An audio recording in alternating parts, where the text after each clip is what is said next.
He never imagined that the girl from the orphanage he'd been funding for years would be the one to bring him to the edge of destruction. But tonight, fate begins its cruel game. The rain hit Seoul like a warning. Cold, heavy, relentless, and beneath the flickering neon signs of Mangdong, a man walked alone, tall, broad-shouldered, dressed in a black wool coat that pressed against his frame like armor. Kang Jae-won, Mafia boss of the Black Orchid Syndicate. Ruthless, untouchable. His name alone made gang captains bow and police officers look away. But tonight, he wasn't here for blood. He stood outside a familiar iron gate, water dripping down his jawline as he stared through the bars. Beyond the courtyard, a simple beige building sat quietly, warm lights glowing from its windows, laughter floating out despite the storm. The Shinhwa Orphanage, the orphanage he had funded for 18 years, in secret, the only place he allowed himself to feel something close to human. But tonight, something felt wrong. His phone buzzed once in his pocket. A message from his right-hand man. Boss, she had returned tonight. The new volunteer. The black girl. Jae-won's jaw clenched. He didn't know her name, just that she had arrived a month ago from America. Quiet, reserved, always wearing hoodies 2 sizes too big, as if trying to shrink into herself. But she had eyes that didn't match her age, eyes that had seen too much darkness. The kids adored her instantly, and Jae-won, who watched her from afar like a guilty ghost, couldn't deny the strange pull he felt, or the way her presence always stirred whispers inside him he couldn't afford to hear. He pushed the gate open and stepped into the courtyard. Lightning tore the sky as the front door opened. Director Yun stepped out, worry carved into every line on her old face. Jae-won, you came. He never visited openly, ever. His presence alone could bring danger, but tonight he didn't care. What happened, he asked, voice deep and steady, though the rain chilled his bones. The woman hesitated, wringing her hands. It's the girl, Amara. Amara, so that was her name. She went out to buy medicine for one of the kids. Director Yun whispered. She should have been back hours ago. His heartbeat slowed dangerously. Did she leave alone? Jae-won asked. Yes, she insisted. She didn't want to trouble anyone. She's very independent. Independent, or terrified of being a burden. He could see that in her every movement, every timid smile. He turned toward the open street, rain hitting him like shards. Something bad was out there. He felt it. Director Yun's voice trembled. Jae-won, do you think she's in danger? He didn't answer, because his silence was the answer. Across the city, in a dim alley behind a closed street market, Amara pressed her back against the wall, panting. Her hoodie was soaked through, clinging to her trembling body. The plastic bag with the children's medicine had long fallen into a puddle and floated away. 2 men slowly approached her, tall, muscular, wearing dark jackets with a silver dragon embroidered on sleeve. The Dragon Fawn Gang, Black Orchid's largest rival. Amara lifted her chin, though her knees shook. Why are you following me? She demanded, voice tight with fear. The first man smirked. We've been watching you for weeks, pretty girl. I don't know you. You don't, he said, stepping closer. But our boss does, and he wants you delivered. She froze. Your boss? She whispered. The second man cracked his knuckles. Said you look exactly like someone from his past. Someone he wants erased. Her heart slammed against her ribs. Exactly like... No, they couldn't know. She took a small step back, hands trembling violently. I don't know who you think I am. You will... The first man chuckled. Once we drag you... A loud crack interrupted him. Thunder? No, a gunshot. Both men jerked, startled. Turning toward the mouth of the alley, a shadow walked in. Slow, controlled, deadly. Jae-won. His coat dripped rainwater. His black gloves shined under the neon light in his eyes, cold, obsidian, merciless. Locked straight onto the 2 men, and then on to her. Amara's breath hitched. She had seen him before, from afar, standing by the gate sometimes late at night, staring at the orphanage with a sad, distant look. She never spoke to him. He looked like someone who didn't belong in the light. But now, seeing him in this narrow alley, soaked in rain and danger, he didn't look sad. He looked lethal. Step away from her, Jae-won said. The men stiffened. Be Boss Kong, one stuttered. We were just... You touched something that belongs under my protection. We didn't know she was one of yours. She isn't, he cut in sharply, but she is under Shinhwa's roof. And that is enough. Amara swallowed hard. He spoke like ice. Move like a storm. The men exchanged nervous glances, then bolted. J1 didn't chase. He didn't need to. His reputation did the killing for him. The alley fell silent except for rain. Amara pressed harder against the wall, hands shaking uncontrollably. J1 didn't move closer. He didn't speak. He simply watched her, as if memorizing the way fear flickered across her face. "Amara," he said softly, almost too softly for a man like him. She stiffened. "How do you know my name?" He didn't answer. Instead, he shrugged off his coat and stepped forward slowly, carefully, like one approaching a frightened animal. "Put this on," he said. She shook her head. "No, I'm fine." "You're soaked." "I said I'm fine," she snapped, voice cracking. He stopped, really stopped, as if her tone mattered.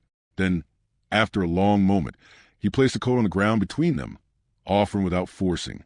She stared at him, at the storm behind him, and something inside her, something she thought she buried years ago, trembled. Why was he here? Why did he care? Why did his presence make her feel both safer and more terrified? As she hesitated, a car engine rumbled near the alley entrance. Another black sedan, identical to the ones used by Dragon Fong. J1's jaw clenched. "They sent more," he muttered. Amara's eyes widened. "Why are they after me?" "I've never." "Not now." His voice lowered. "Right now you're coming with me." "No," she whispered. "I can't. I don't even know who you are." He stepped closer, eyes meeting hers with an intensity she couldn't look away from. "I'm the only thing standing between you and a death you don't deserve." Her lips trembled. The car door slammed in the distance. Jae-won extended his hand. "Choose, Amara." Rain poured harder. Lightning flashed. And just as she lifted her hand toward his, a shadowy figure stepped out from the approaching car, and Amara froze in horror, because the man who came out was someone she thought she had escaped forever, someone who should have stayed buried in her past. Before she could even speak, the man smirked. "Found you, little ghost." Jae-won's eyes darkened instantly, and part one end with him stepping in front of her, ready to kill. If you're ready to see how a simple orphanage girl could shake the world of a ruthless mafia boss, hit like and subscribe. The story is just getting started, and the secrets only get darker from here. The moment those words left the man's mouth, "Found you, little ghost," something inside Amara shattered. Her breath caught. Her fingers shook violently. The world around her blurred, swallowed by the sound of her heartbeat slamming against her chest. J1 didn't miss it. He moved in front of her instantly, blocking her view with his broad back, his frame shielding her like a wall carved from darkness. The shadowy man stepped fully under the alley light, rain dripping down his shaved head, tattoos wrapping around his throat like chains. The Dragon Fong emblem burned red beneath the wet fabric of his shirt. His smile was sharp, cruel. "You shouldn't have left America," he said slowly, cracking his neck. "You made things inconvenient." Amara's knees buckled. Jae-won heard the faint tremor of her breath and felt something twist deep in his gut, a feeling he hadn't felt since childhood. Rage. Real rage. "Who is she to you?" Jae-won asked, voice low and deadly. The man's eyes flicked to Amara behind him. "She's unfinished business." Amara squeezed her eyes shut. "No," she whispered. No, he can't be here." Jae-won frowned slightly at the terror in her voice. Terror that wasn't fear dying, but fear of remembering. "Boss Kong," the man continued, mocking. "It's interesting. All these years you stay out of anyone's personal affairs, and suddenly you're protecting an orphanage volunteer? What is she, your weakness?" Jae-won didn't answer. He didn't breathe. He didn't blink.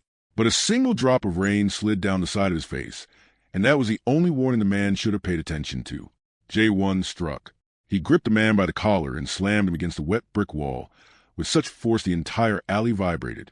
The man choked. The rain stopped mattering. The world held its breath. "You made one mistake," Jae-won said, voice colder than the storm. "You spoke to her." The Dragon Fong enforcer coughed, gasping for air. "Why, you don't even know what she is." Jae-won tightened his grip. "What she is?" "She's a curse," the man hissed. "A walking secret. If you knew." A gunshot exploded, not from Jae-won, from another direction. The enforcer collapsed to the ground, clutching his bleeding shoulder. Jae-won didn't flinch. He turned his head just slightly. Another car, another set of headlights flooding the alley, another squad of Dragon Fawn men stepping out.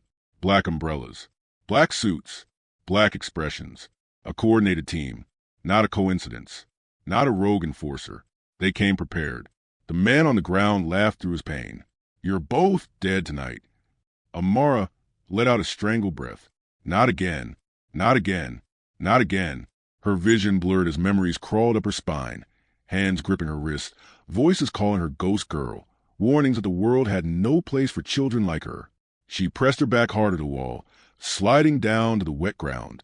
J1 heard the soft sound of her knees hitting concrete, and something inside him snapped. He positioned himself between her and the oncoming men. Amara, he said quietly, stay behind me. His voice wasn't gentle.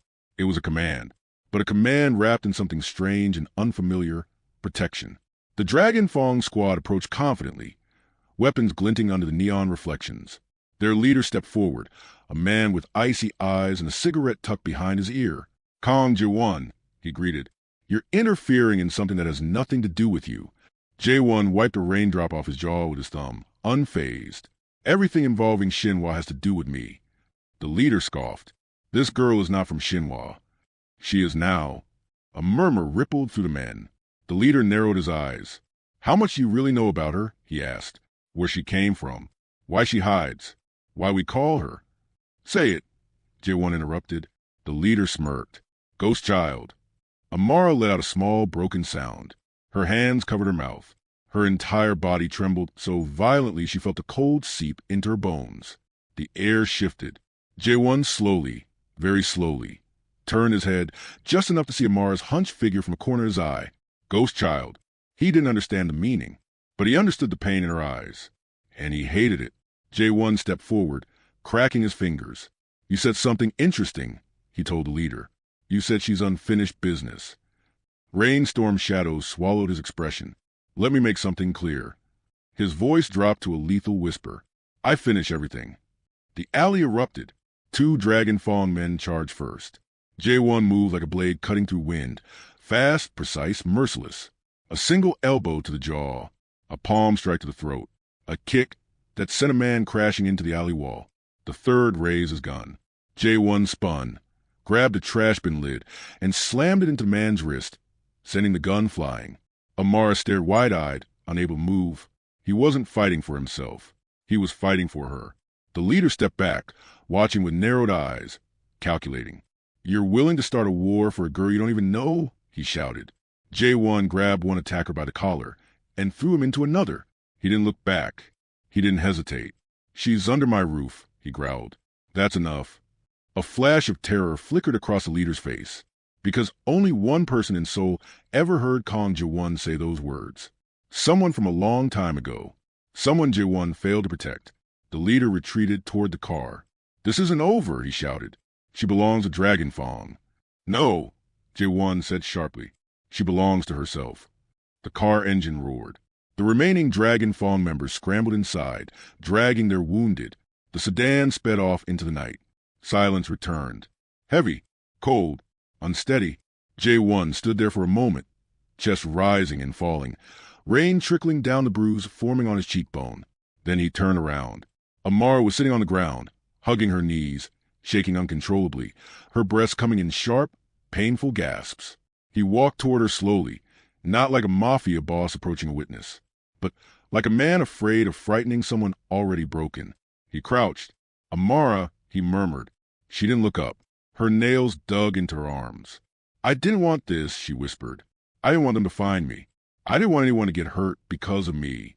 Her voice cracked. I should have stayed hidden. I should have. No. His tone wasn't loud, but it was final.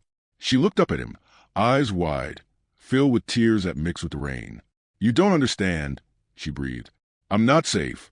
I make everything around me dangerous. People like me were not meant to.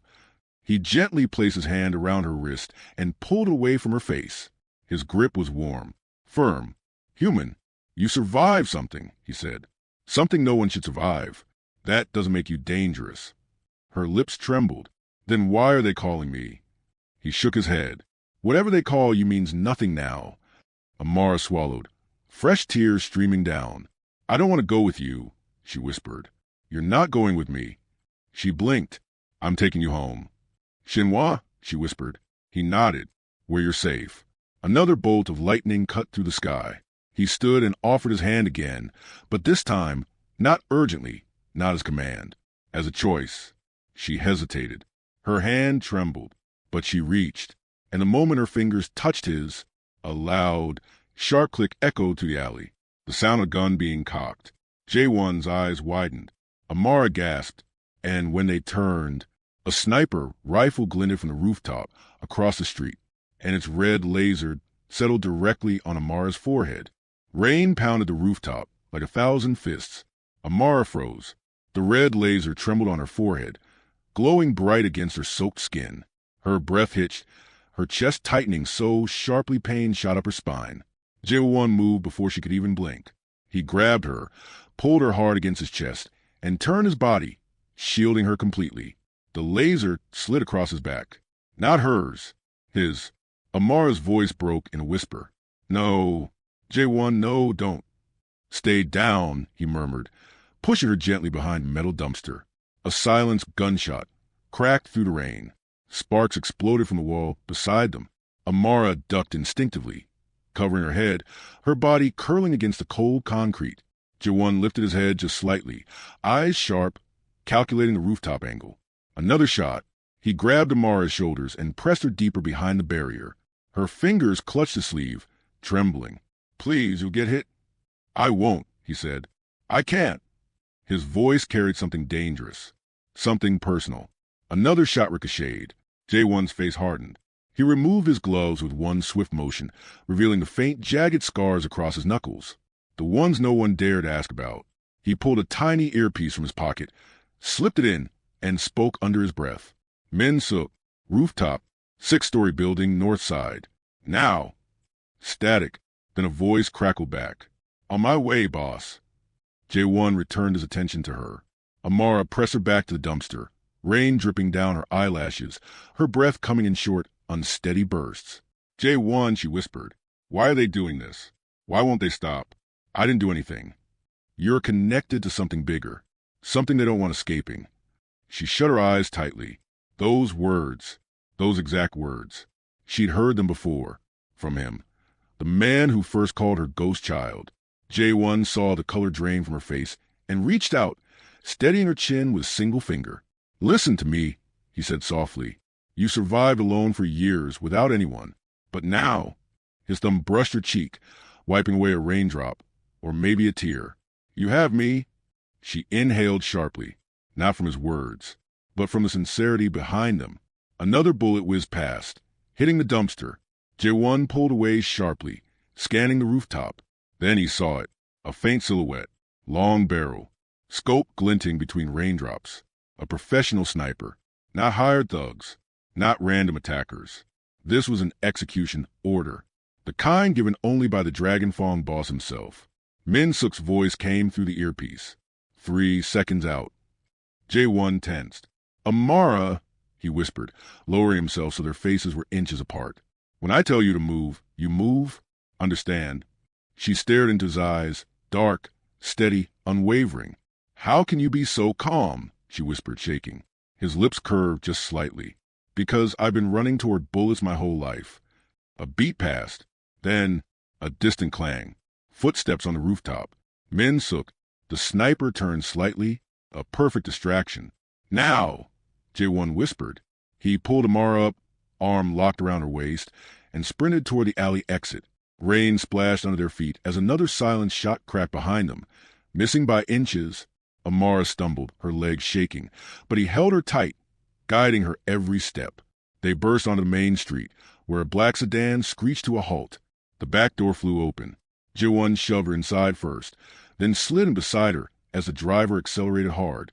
The city lights streaked past in a blur of neon pinks and electric blues. Amara pressed her palms to her face, her breathing erratic. J1 placed a hand on her knee, not intimate, just grounding. You're safe now. No, she whispered. You saw what happened.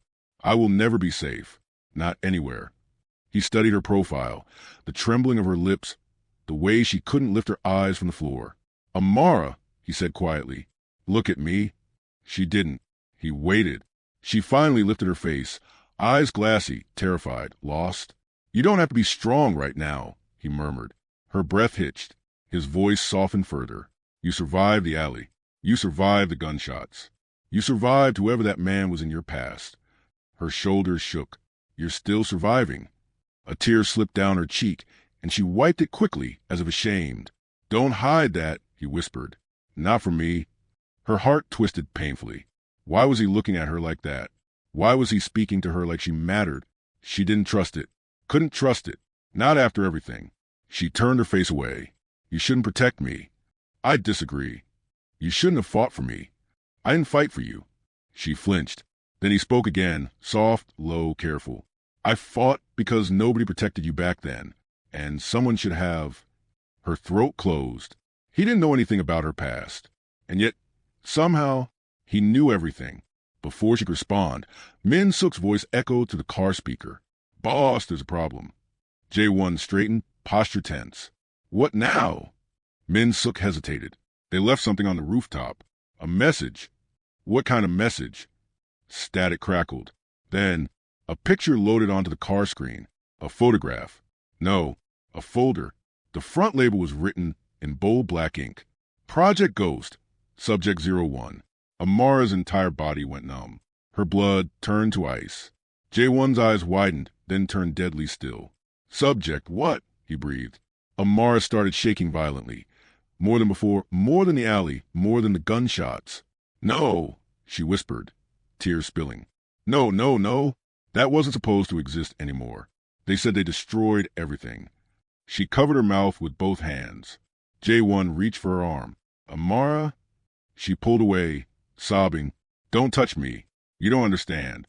If they still have that file, if they know I'm alive, then everything I ran from, everything, is going to start again. He stared at her, not with confusion, with realization, because her reaction wasn't fear of the gangs. It was fear of herself. He leaned forward. Amara, he whispered, look at me. She shook her head, crying harder. Amara. He cupped her face, forcing her to meet his eyes. What is Project Ghost? She opened her mouth, but before she could say a single word, the sedan's entire windshield shattered. A truck slammed into them from the side. Metal crunched. Glass exploded. The world flipped. Amara screamed Jae-won's name, and everything went black. The world spun violently. Metal buckled. Glass burst. Tires screeched against wet asphalt. Amara didn't feel the moment the car flipped. She only felt Jae-won's arm, wrapped around her, pulling her tight, shielding her as the world shattered around them. Then, darkness. Her ears rang like a siren trapped inside her skull.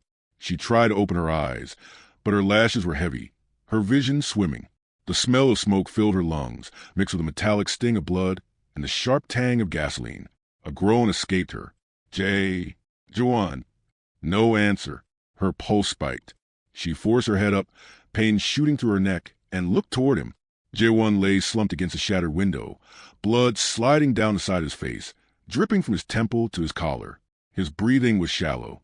Too shallow. Jae-won, she cried, her voice cracking. He didn't respond. Her trembling hand reached for him, pressing against his chest. His heartbeat was faint, but there. Please wake up, she whispered, tears blurring everything. Please don't leave me like this. She swallowed hard, trying to gather herself. Glass dug into her palms as she pushed upward.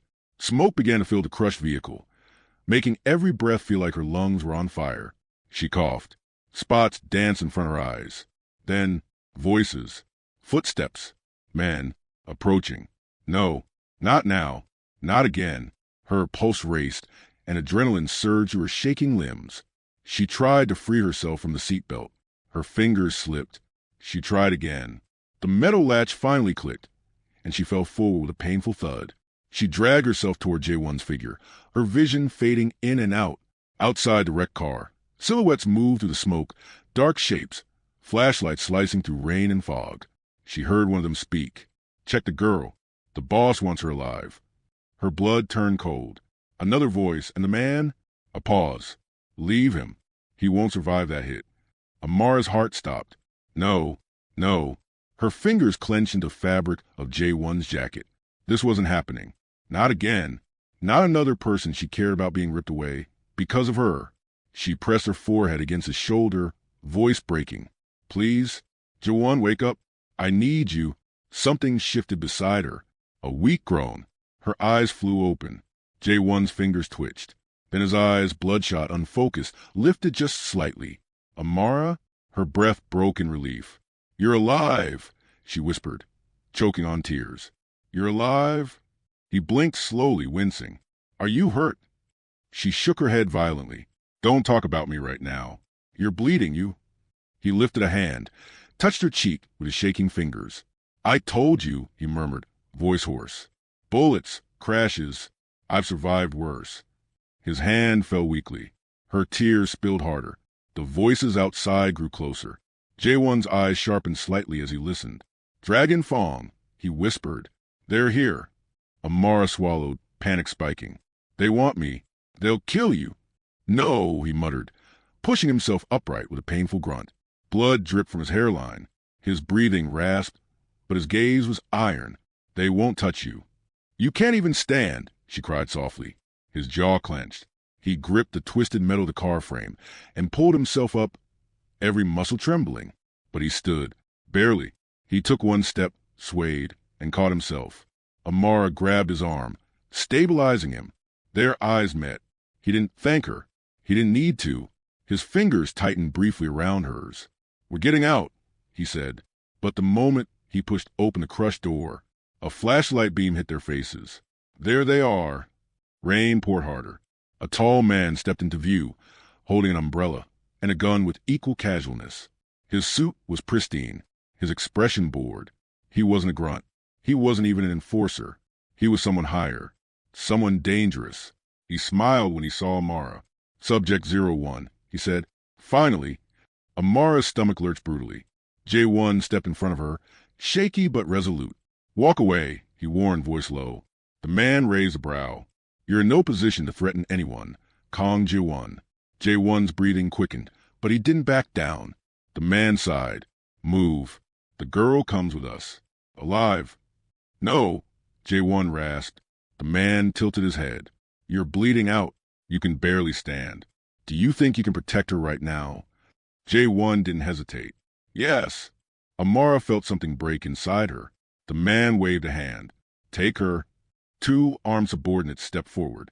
Jae-1 staggered forward, fists raised even though his vision was flickering.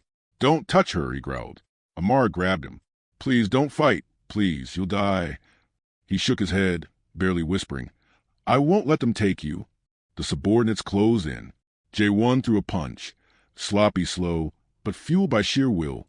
One man dodged easily and struck Jae-1 in the ribs. He collapsed forward, catching himself with one hand on the ground. Stop. Amara cried. She scrambled in front of him, shielding him with her body. Leave him alone, please. The suited man raised his gun, pointing it at her forehead. She froze. Jae-1 lunged toward her even from the ground, but the man clicked his tongue. You can come quietly, Subject 01, he murmured, or I'll shoot him first. Amara felt her heart tear apart. She couldn't let that happen. Not to him. Not because of her. Her voice shook. I'll go. Jae-1's head jerked up. His eyes blazed with pain and fury. Amara, no. She squeezed his hand. It's okay. It's not, he rasped. You don't understand what they'll do. I know, she whispered, but I can't lose you. Her voice broke. And if I go, they'll let you live. Amara. She leaned close, whispering in his ear, please live, even if I can't. Before he could grab her, the men seized her by the arms. Jae-1 roared, trying to stand, but his body crumpled. Amara's scream pierced the storm. Jae-1. She reached for him, but they dragged her backward toward a waiting van. Jae-1 crawled after her, nails ripping against the asphalt. Amara. The suited man kicked Jae-1 hard in the ribs, sending him crashing to the ground. He choked, coughing blood. Men shoved Amara into the van. The door slammed. Her last sight of Jae-1 was him collapsing on the wet street, reaching for her with a shaking, bloodied hand. His voice shattered in the rain. Don't take her. The van sped off. Jae-1's vision blurred. His body went limp. Sirens echoed distantly. Then, a pair of black boots stepped in front of him. A familiar voice whispered, Boss, stay with me, please. Min Suk. But Jae-1 couldn't move, couldn't speak. He only whispered one thing before unconsciousness swallowed him whole. Find her? His hand dropped. Darkness consumed him, and Amara was gone. Rain hammered against the wide glass windows of Halcyon Group Tower, turning the city below into a blur of neon streaks and shadowy reflections. It was almost midnight. Most floors were dark. Only one office remained lit, the top floor. Elijah sat inside, hair slightly damp from the storm, suit jacket off, sleeves rolled up. He looked like a man carved from ice and fire at the same time. Cold exterior, burning turmoil underneath. A file lay open in front of him. Aisha Green, age 23. Born, Brooklyn, New York. Guardian, Ethan Miles, deceased. Residency in Korea, 14 years. Occupation, ballet instructor at Hanoi Orphanage. Criminal record, clean. Known affiliations, none. He should have felt relieved. Instead, something felt wrong. How did she survive? He muttered under his breath, jaw tightening. He leaned back, fingers tapping the armrest. The rain intensified, as if beating against the windows just to demand his attention. Survive. That word clung to him. His greatest enemy, the man who destroyed his family, was also named Miles. Ethan Miles. And now, a girl with that same last name had just walked into his life like a ghost crossing worlds. A knock broke through the tension. Gio entered, dripping wet, removing his cap. Boss, we have a situation. Elijah's eyes lifted sharply. Speak. Gio hesitated. It's about Aisha. Something twisted in Elijah's chest. What about her? Gio stepped closer, lowering his voice. One of the surveillance teams caught someone following her earlier tonight. A man, rough build, hooded. He watched her leave the studio. He watched her walk home. Elijah's fingers froze on the armrest. Did he approach her? No, but he tailed her long enough for it to be suspicious. A cold wind seemed to run down Elijah's spine. And where is she now? Safe inside her apartment. One of our shadows stayed until the lights turned off.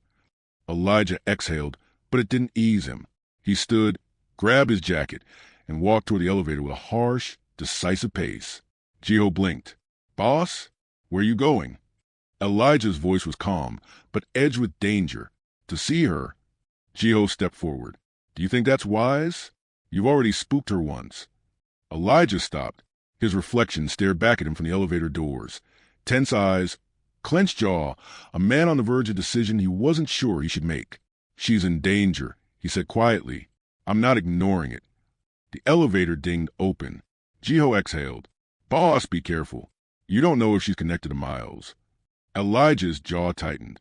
That's why I'm going. He stepped inside. The doors closed. Across the city, Aisha stood by her bedroom window, hugging her arms. She stared at the rain-soaked streets below, unable to shake the heavy feeling creeping up her spine. She had been watched tonight. She didn't know how she knew. She just did. Her body had learned fear at a young age. Instinct kept her alive when logic couldn't. And tonight, instinct screamed. She backed away from a window, letting the curtain fall. It's just the rain, she whispered to herself. You're just tired. But her hands trembled.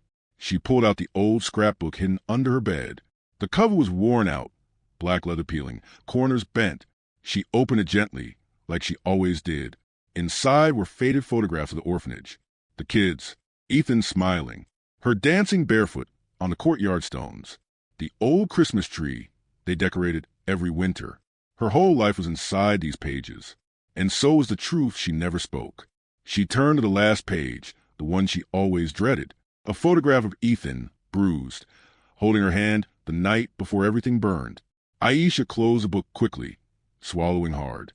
Not tonight, she whispered. Please, not tonight. A sudden knock made her jump. Her heart raced.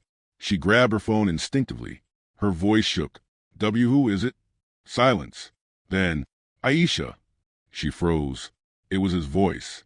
Deep, smooth, dangerous. Elijah, what are you doing here?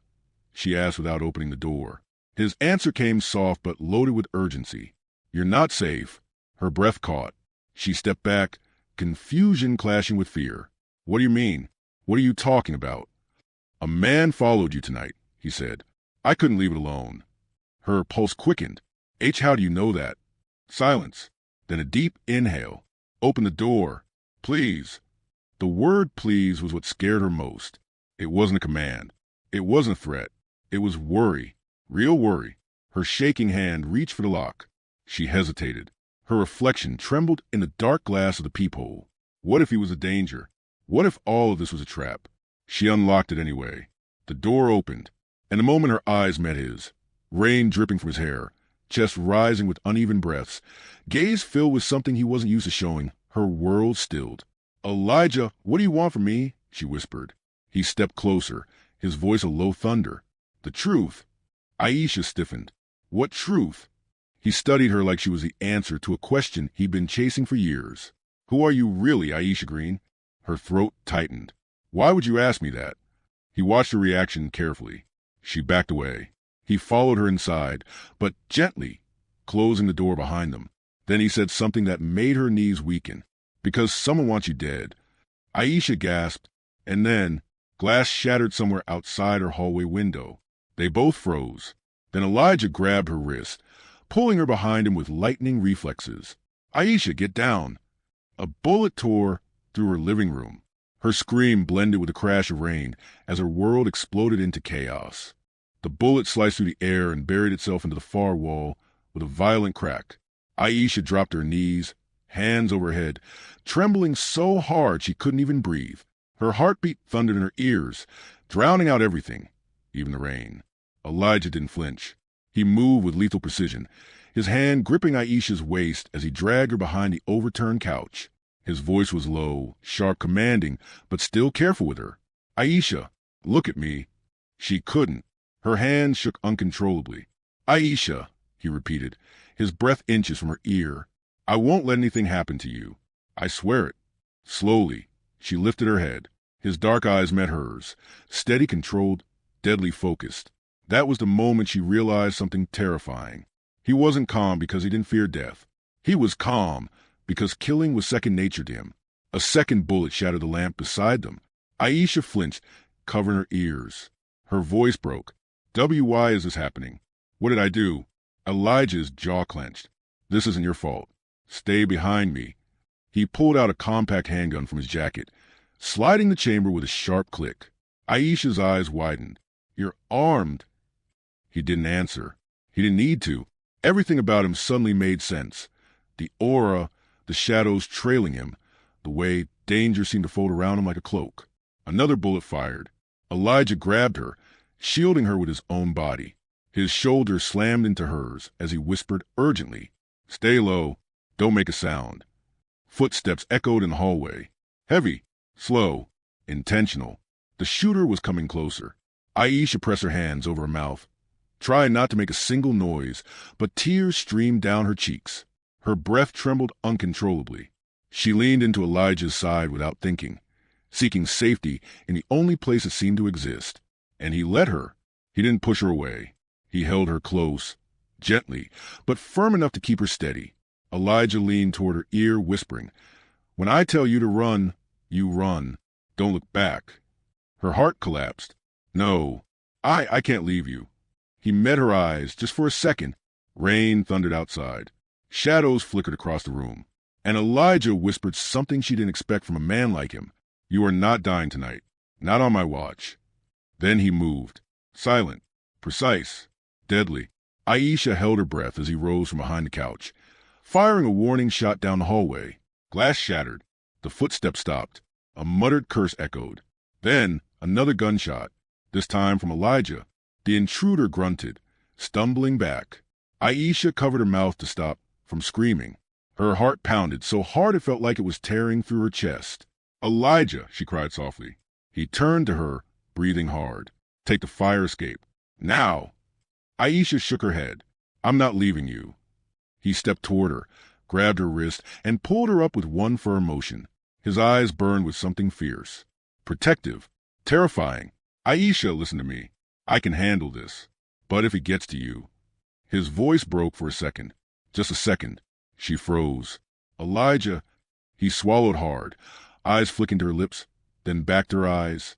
"You're not staying here." Before she could argue, a loud metallic clatter echoed from the hallway. The intruder had dropped something. A grenade. The world seemed to stop. Elijah's entire expression changed, from controlled danger to pure, urgent fear. Move! He grabbed her, lifting her off her feet as he sprinted toward the kitchen door, leading to the fire escape. Aisha clung to him as the apartment exploded behind them. The blast waved through them forward. They hit the metal landing. Aisha scraped her knees, crying out. Elijah shielded her again, his arms around her as debris rained down. Smoke filled the air. Flames licked out of her shattered windows. Aisha choked on tears. My home! Elijah cupped her face, forcing her to look at him instead of the burning apartment. You're alive. That's all that matters. Do you hear me? She nodded, shaking violently. He lifted her gently, helping her stand on the narrow fire escape. Storm winds whipped against them, icy and sharp. Elijah pressed a hand to her back. Go down. I'm right behind you. But before she could take a single step, a figure appeared at the bottom of the fire escape ladder. Tall, drenched in rain, hooded, holding a gun. They were trapped. Aisha gasped. Elijah pulled her behind him, his gun raised. The hooded man lifted his head slowly, revealing a scar running across his cheek, and a chilling smile. I finally found you, the man said. Aisha froze, not because she recognized him, but because he recognized her. Aisha Miles, he said. Her heart dropped into her stomach. Elijah stiffened instantly. What did you just call her? The man smirked. The girl with the Miles bloodline. The last piece we've been hunting. Elijah turned slowly toward Aisha, his expression drained of all color. Aisha, what is he talking about? She couldn't breathe. She couldn't speak. Her deepest secret, the one she swore never to say, had just been spoken aloud in the rain. The hooded man pointed the gun directly at her. Your father took everything from us. Tonight we return the favor. Aisha screamed as Elijah stepped in front of the bullet, and the screen would cut to black. The gunshot cracked through the storm. Aisha screamed Elijah's name as the bullet fired straight toward them. But Elijah moved with terrifying speed, spinning them both around, pinning her against the wall of the fire escape, his body shielding hers completely. A metallic clang echoed. The bullet hit the railing beside Elijah's shoulder, sparks flying. Aisha gasped, frozen beneath him. He wasn't hit. Stay down, Elijah growled, his voice shaking with anger. His arm remained locked around her waist, as if he were holding her to life itself. The hooded man cursed from below. You move too fast, Han Seojun. Aisha blinked. Han, Seojun? Elijah didn't react. His focus was absolute, burning, lethal, terrifying. The man raised his gun again.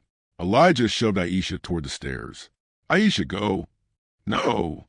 Her voice cracked. You'll die? Move, he roared. Another shot fired. Elijah returned fire instantly, pushing Aisha down the steps with him. The metal stairs rattled under their weight as thunder exploded above. Below them, the hooded man dodged the bullets and dashed inside the alley, disappearing into darkness. Elijah exhaled sharply. He wasn't relieved. He was enraged. He grabbed Aisha's wrist and pulled her all the way down the fire escape. Rain drenched them both, thunder roaring overhead as if the sky itself were shaking. Aisha stumbled. Elijah caught her by the waist, steadying her with a gentler touch this time. Are you hurt? He asked, voice still trembling with leftover adrenaline. She shook her head. I don't think so. He exhaled, closing his eyes for a moment. Relief softened his features. Barely, but enough for her to see the humanity behind the monster. They ran through the alley, puddles splashing beneath their feet. Elijah dragged her close, constantly checking the shadows. Only when they reached the main road did he stop. Taxi lights blurred through the rain. Late-night street vendors were hurriedly closing their stalls. The city was moving normally, while her entire world had just exploded. Aisha's voice broke. Elijah, what did he mean? Why did he call me Miles? Elijah turned slowly toward her. His eyes were different now. Cold, sharp, suspicious. Aisha, he said quietly, is your last name really Green? She backed away a step, her throat tightening. I told you. It's the name given to me when I arrived at the orphanage. What was it before? He asked, stepping closer. I don't remember. Don't lie to me. The words sliced her like a knife. Elijah, I'm not lying. That man wasn't guessing. He snapped. Rain dripped from his jawline as his eyes locked onto hers. Miles is not a common name in my world. He knew who you were. Aisha hugged her arms around herself. I don't know why. He grabbed her wrist, not harshly, but firmly enough that she had to look at him. Then I'll ask you something else, he said, his voice low. Who raised you before Ethan? Her breath stopped. His gaze narrowed. You hesitated. Aisha looked away, tears burning her eyes. I don't know who I was before Korea. I don't remember anything before Ethan found me. Elijah studied her face. Every tremble, every tear, every lingering ounce of fear. Then something flickered through his eyes. Not anger, not suspicion. Something like recognition. He stepped closer, his voice barely audible. You said Ethan saved you. Yes. And he changed your identity. Yes. And no one alive knows who you were before that. Aisha nodded. Elijah lifted his hand slowly and cupped her cheek, tilting her face upward. Her breath hitched. He wasn't gentle. He was searching her expression like the truth was carved into her skin. Then listen to me, he whispered, because I need you to hear this clearly. She swallowed, unable to look away. You are not safe, Aisha. Not from them. Not from my world. His thumb brushed a raindrop on her cheek. And now not from me either. Aisha's breath broke. What do you mean? Elijah stepped even closer, his breath mingling with hers, his eyes burning with a truth he didn't want to admit. The name Miles belongs to the man who destroyed my family. Her heart dropped. Elijah, and if you really carry that bloodline. He stopped speaking. For a moment, the storm went silent.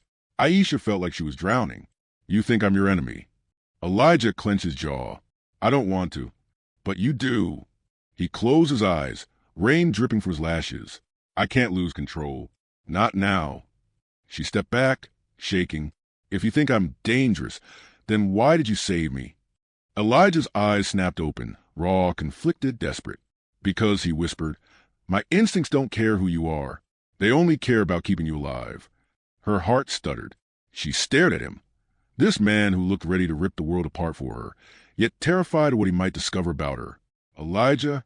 He grabbed her shoulder suddenly, pulling her closer, rain cascading down their faces. Aisha, listen to me. Whoever that man is, he's not done. He'll come back. And next time he won't miss. She gasped. Then what do we do? Elijah looked over her head at the burning glow in the distance. Her apartment, engulfed in flames. Then back at her. You're not going home, he said. You're coming with me. Aisha's eyes widened. To where? He took her hand, this time gently. To the only place I can protect you. Her breath caught. Elijah, where's that? He stared into her eyes, his voice dropping to a chilling whisper. My world. Before she could respond, a black car screeched to a stop beside them. Gio jumped out, eyes frantic. Boss, we have a bigger problem. Elijah turned sharply. What now? Gio swallowed. It's about Aisha. Someone just sent a message to headquarters. Aisha blinked, confused. A message to who? Gio's voice shook. To Halcyon Group and to the Black Fox Syndicate. Aisha froze.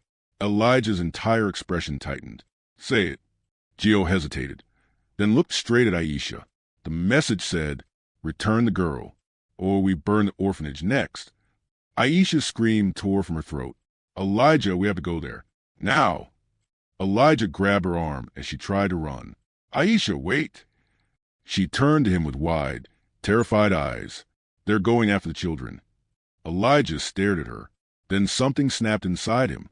His voice hardened to steel. Gio, get the car. Aisha's tears poured freely. Please, hurry. Elijah pulled her close, voice trembling with fury. We'll get there. He looked at the burning ruin of her apartment, then toward the direction of the orphanage.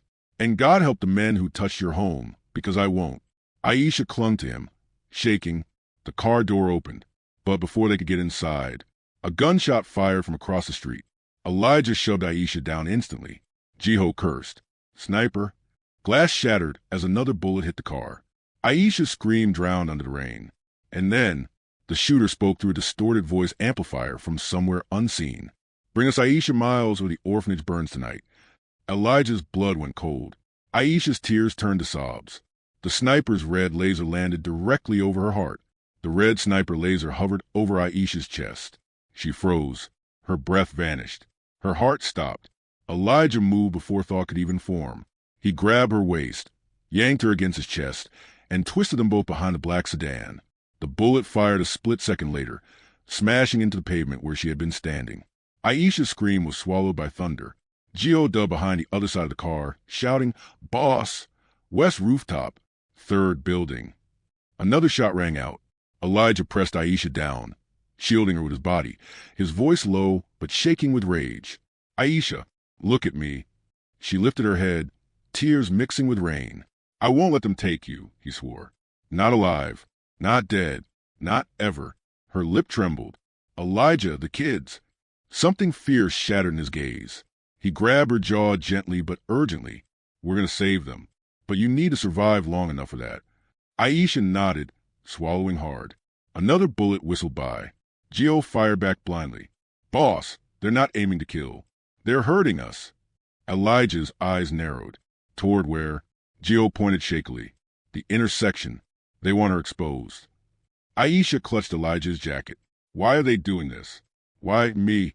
Elijah looked into her eyes, and every answer came with danger. "Because of your past," he whispered. "But I don't even know my past." His voice tightened. "Someone else does." Aisha trembled, shutting her eyes. Her forgotten life wasn't gone. It was hunting her. Another laser lined up on the car hood. Elijah grabbed her hand. "Stay low." They crouched behind the sedan, rain slamming against the metal like 1,000 needles. Gio shouted over the storm. "Backup is 3 minutes away." "We don't have 3 minutes." Elijah yelled back. Aisha's breath shook violently. Elijah turned to her, softer now.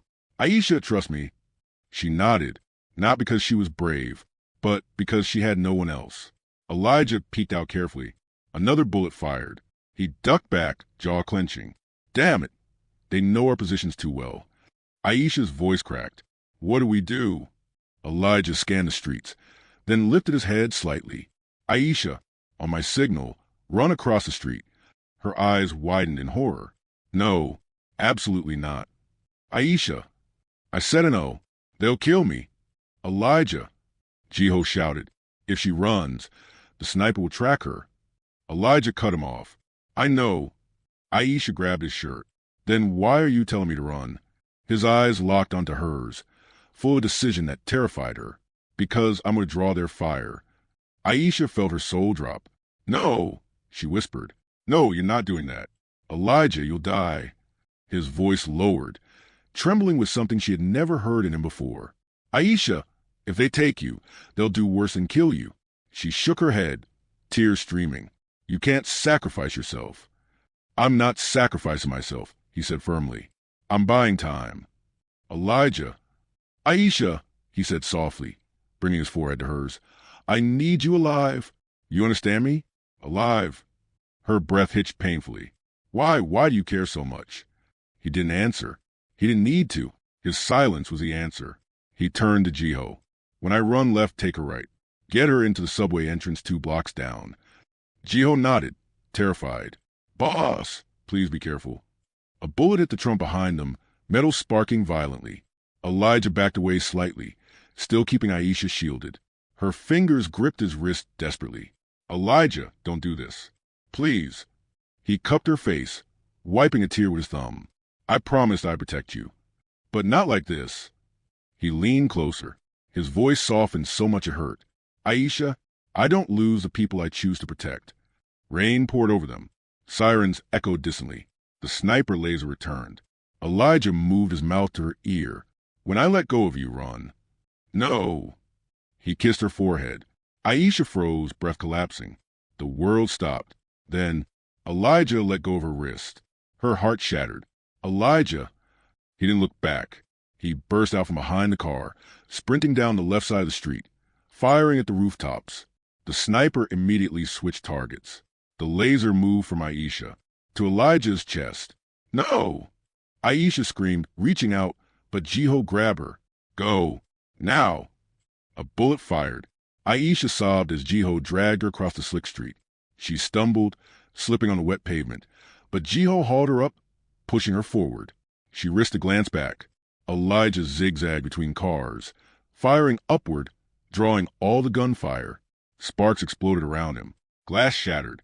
Smoke trailed. But then a bullet tore through Elijah's side. He staggered. Aisha let out a broken cry. "Elijah!" He didn't fall. He pressed his hand to his bleeding waist and kept running, using every ounce of strength to keep the sniper's aim on him and not her. "Aisha, don't look," Jiho yelled, dragging her behind a bus stop. But she couldn't stop looking, couldn't stop watching him fight for her. Another bullet fired. Elijah collapsed onto one knee. Aisha ripped her hand from Jiho, screaming his name. "Elijah!" He looked up at her through the storm, blood running down his side. Their eyes locked. 1 second. One impossible second. Then the sniper re-aimed, directly at Elijah's head. Aisha screamed, "Elijah, move!" Jiho shoved her into the subway stairwell just as the shot fired. The sound echoed like thunder, splitting the world apart, and Elijah's body fell completely still. Aisha collapsed to the stairs, her scream ripping through the underground tunnel.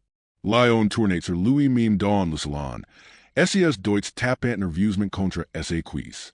I elevate attended tout la newt. Aucune réponse. Pas un appel. Pas un message de Gia. Il ne cesse de regarder el horloge. Comme ça, el Louis mente de puis de heures. So Dane, un brute SEC retenait devant la porte principale. Boss on un problème. Si tate minje es sulful, la maquar crispy. Lyon es avanca immediatement. Oestel? Demanded il d'une voix trop calme pour être normal. Minje deglutit. Ja, ella te vu avec son exilis. ILSONT quit le café ensemble. Un silence glacial tomba. Lyon senet quelques chose sa tendre dawn sa poitrine. Unchula brillant mana derrière CSU. May's son visage rested impassible. Son ex? Repetitael. Dousement. Dangerousement. Minje hokalatet. We. Kong Daehyun. Lu procure. Lu nam razana comme un geifel. Lu passe chuel innovate jamais voulu expliquer. Les cicatrices chuel caché. Les newts o lse revelat enser sought. Tout prenate sodain sens, dune faken kalui decorate la poitrine. Il inspire profondement. Mais essa voix tremble malgré lui. LLA choisi. Minje baisa lesu. On any sate pas encore. Mais. Il hesita. ILLA prize par le bras. El innovate pas l'air en sécurité. Lyon cligne de you. Un soir. Et tout sa rage explodes a silence usement à Eleanor. Prepares la voiture. Sa voix etate froide comme de la pierre. Froide, mais brisée. Minje relève lesu in quiet. Boss. Si ne peut-être pas si que vous croyez. Lyon le coupa. J. Vase la churcher. Unpause. Person. ETG. Dis bien person en la touche. Minje acquiesca se precipita. Lyon Louis. Resta plante la quelques secondes. Les mains tremblants. La douleur était insupportable. Ludet aussi. Mais par des tout. Illinois n'arrivait pas chasser un seul pensée. Ja pourquoi est-ce que tu me les dans le noir? The rain had stopped, but the city still glistened wet under neon lights. The streets were empty, silent, as if the entire world was holding its breath. Elijah staggered through the alley behind the orphanage, blood dripping from his side, every step a battle. Pain tore through his ribs, but his fists remained clenched, his mind focused entirely on one thing. Aisha. The air smelled of smoke and wet concrete. Flames licked the orphanage's roof where the fire had started. Children's toys lay scattered in the courtyard. Broken windows reflected his scarred face. And there she was, Aisha, standing at the edge of the courtyard, trembling, eyes wide with fear, clutching the youngest child against her chest. "Elijah!" she screamed, rushing toward him. He ran faster, ignoring the searing pain. Every step felt like fire, but he didn't care. Nothing mattered but her. Between them, the masked men who had orchestrated this ambush moved with calculated cruelty, surrounding the orphanage like predators. One of them raised a gun, aiming at Aisha.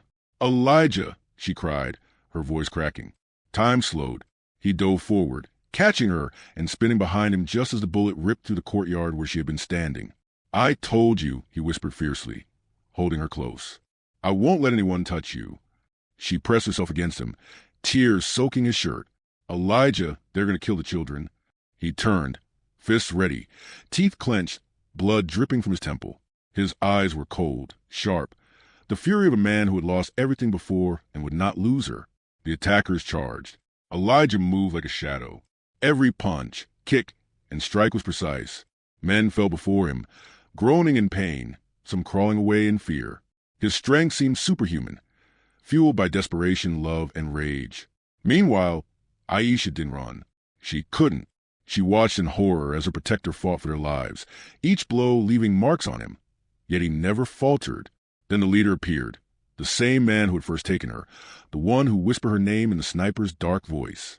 "You cannot stop this, Han Sejun," he sneered, drawing a knife. "She belongs to us." Elijah stepped forward, every muscle taut. Not today. Not ever.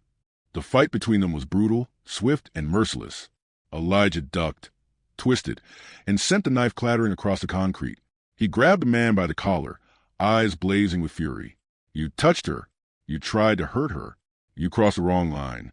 The man struggled, but Elijah's grip was unbreakable. With one powerful movement, he slammed him into the wall. Aisha gasped, covering her mouth. "Elijah!" He turned to her, chest heaving, blood dripping from his wounds. Every inch of him was marked by pain, but his gaze softened only for her. "It's over," he said. "They can't touch you again." Tears ran freely down her face. You saved everyone." He took her hand, lifting it to his lips, trembling as he kissed it. "I told you. I promised. And I always keep my promises." Sirens wailed in the distance. Reinforcements from both the police and his syndicate had arrived. The attackers were arrested, the orphanage safe. Aisha finally allowed herself to collapse into his chest. She trembled, shaking from adrenaline, fear, and relief. He wrapped her tightly, whispering over and over, "You're safe now. I won't let anyone hurt you. Ever." For the first time, she dared to look at him. The man who had once been a mysterious, terrifying presence in her life was now her protector, her anchor, her reason to breathe. "Elijah," she whispered. He pressed his forehead against hers, voice low, hoarse, and filled with emotion. "Aisha, I can't promise the world will be kind, but I can promise this. I'll fight for you every single day." She laughed softly through her tears, relief flooding her. "Then I'll fight with you." And in the neon-lit courtyard, surrounded by the chaos that threatened to destroy them both, they finally allowed themselves to lean into the warmth of each other. The children were safe. The orphanage was saved. Justice had been served. And Elijah and Aisha, two souls scarred by the past, finally found the courage to embrace the future together. The storm had passed, but the love they shared burned brighter than any lightning, stronger than any fire. They didn't need words anymore. Their hands intertwined, hearts racing, breaths mingling in the quiet aftermath. For the first time, the world felt like theirs